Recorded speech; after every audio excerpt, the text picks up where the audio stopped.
Hi friends, it's Alyssa and welcome to Meal Prep Week. We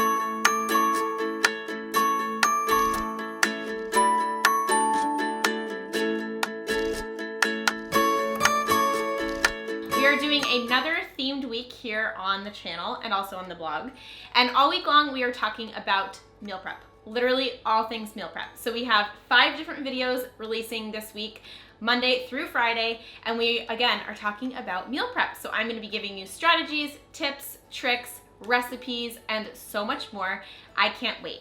So we are kicking things off with kind of the overall concept of like how to create a healthy meal plan for the week. So how do I personally approach it? How can you approach it? And the steps that I take when I'm thinking about what I want to make for the week. So I hope this video is helpful for you. As always, I have a blog post that pairs along with it. And I also wanted to let you know that at the end of this week, we are going to be releasing a meal prep program. I have a waitlist started for that program, and the waitlist is linked for you down below. If you join that, you are going to be the first one to know when it's open. It's going to open to the waitlist on Friday with a special discount code, and then it will release to the general public on Tuesday. So if you want to be the first to know, as well as save a little bit of money on the program, you can join our waitlist down below. So without further ado, let's dive into our tips for today. So the first thing that you want to do when you are approaching your week is to actually look at your schedule. So look at all of the activities you have planned for maybe after work or after school. Look at your class schedule, your work schedule, and just kind of get a feel for where you're going to be, how much time you're going to have, any nights that you might be out, any meetings that you might be working through lunch, or any classes that you have. And then you can kind of get a sense of the types of recipes that you want to make, and also like where that fits into your calendar. Step 2, once you have your kind of week sorted out in your head, is to head into your kitchen and check what is in your fridge and your pantry.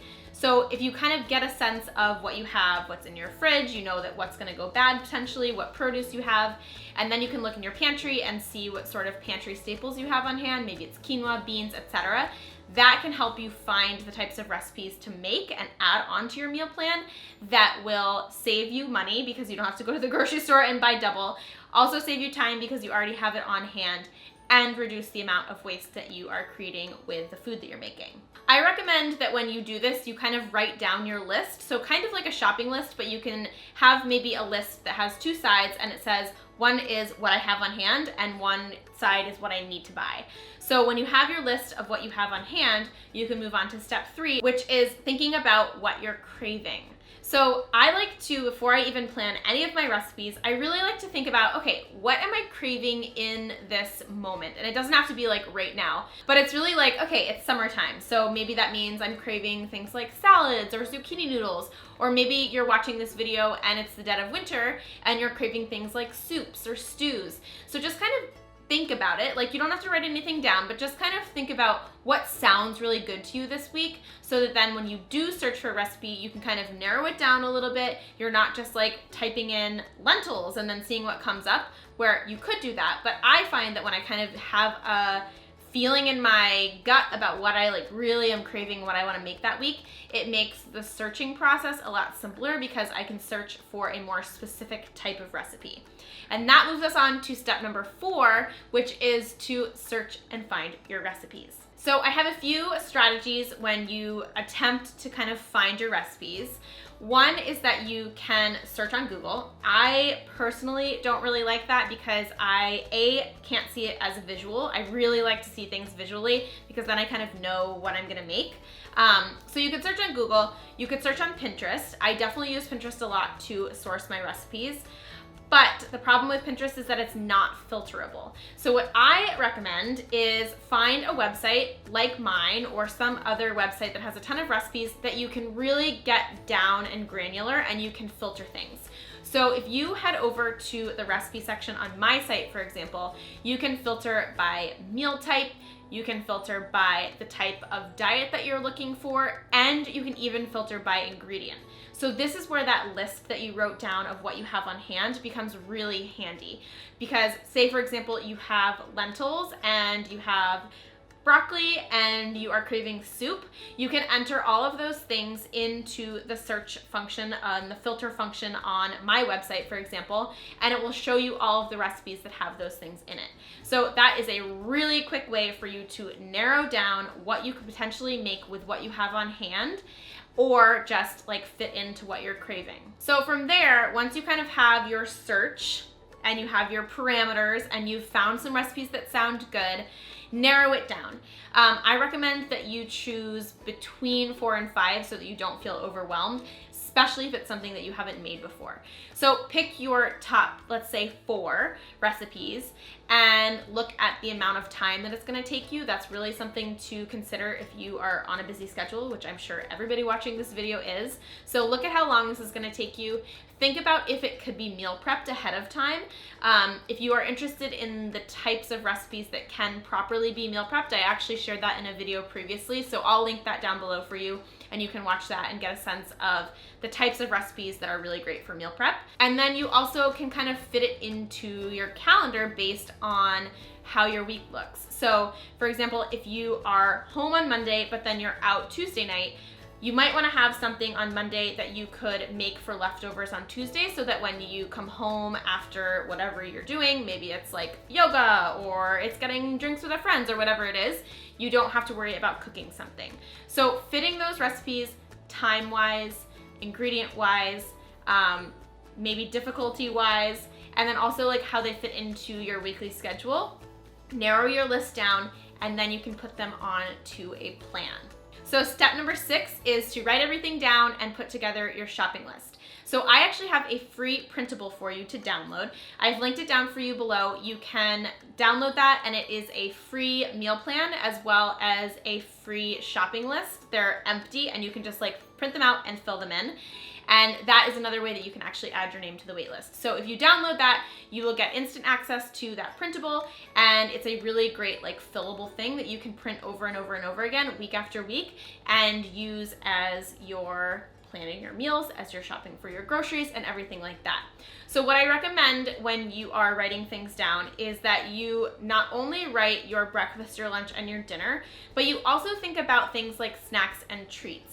Because if you plan those things ahead of time, that is a really great way to ensure that you are sticking with your healthy eating and you're choosing healthy recipes.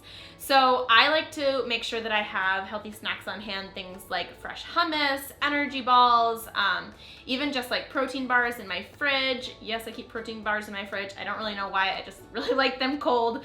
And then of course, like you can have healthy crackers and everything like that. So when you write your snacks down, and the snacks actually are included on this printable meal plan chart thing, you again make sure that you are really sticking to your healthy routine, and it helps you see what you potentially need to meal prep for the week. So step number 7 is to head to the grocery store and get your shopping done. So I recommend bringing out that printed list that you made. Make sure that you have your list of what you have on hand already, plus what you need to get, so that when you head to the store, you don't forget and end up buying double. Again, that printable has both of those columns, so you can get that. And then our last step is to get into the kitchen and start meal prepping. So like I said, this whole week is all about meal prep, and I'm gonna give you a ton of recipes and strategies for how to actually meal prep, but I have also put that together in a few other videos, so I'll link my entire meal prep playlist for you down below. But what this entails really is thinking about what parts of the recipes, or even entire recipes, you can make on a Sunday or whatever day works best for you to make your week easier. So what I personally love about eating mostly plant-based is that plant-based food lasts a lot longer in the fridge than animal-based products, I personally find. I keep things in my fridge at least 4 to 5 days, like soups and stews and chilies. All of those meals will last you at least 4 to 5 days in the fridge, even longer if you freeze them. So getting into your kitchen, starting to cook, starting to figure out how you can make all of these things ahead of time is how you kind of finish off your healthy meal plan. And then when you dive into the week on Monday, you have everything like ready to go. You know exactly what you're gonna be eating. You have your snacks prepped, you have your dinners and lunches already, you know your schedule, and it is going to make such a difference on your stress levels. You're gonna be able to stick with a healthy eating plan, so you're not gonna be like feeling lost when it comes to dinner time and end up ordering something that maybe isn't good for you. You are going to feel good, you are going to sleep well because you are nourishing your body with good food. But I think the best thing of all, again, is that it's just a lot less stressful, because we all are busy, we all have a ton on our plate, especially as we're kind of getting into this quote unquote back to school season.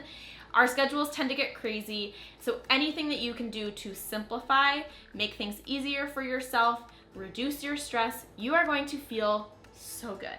So I hope you guys enjoyed today's video. I hope you are excited about Meal Prep Week. I can't wait. This is going to be such a fun week with so much good content coming your way. Don't forget to subscribe to the channel so you don't miss any of our videos. I also want to encourage you to add your name to the waitlist so that you are one of the first to know when we release our meal prep program. It's going to be amazing. And also you can get that free download that I mentioned by clicking the link that's in the description box below. So thank you guys so much for being here. Thank you so much for watching. I will see you tomorrow. Usually I say I'll see you in the next one, but I will see you tomorrow with another brand new meal prep video. We are talking all about breakfast and I can't wait. So I'll see you there. Bye guys.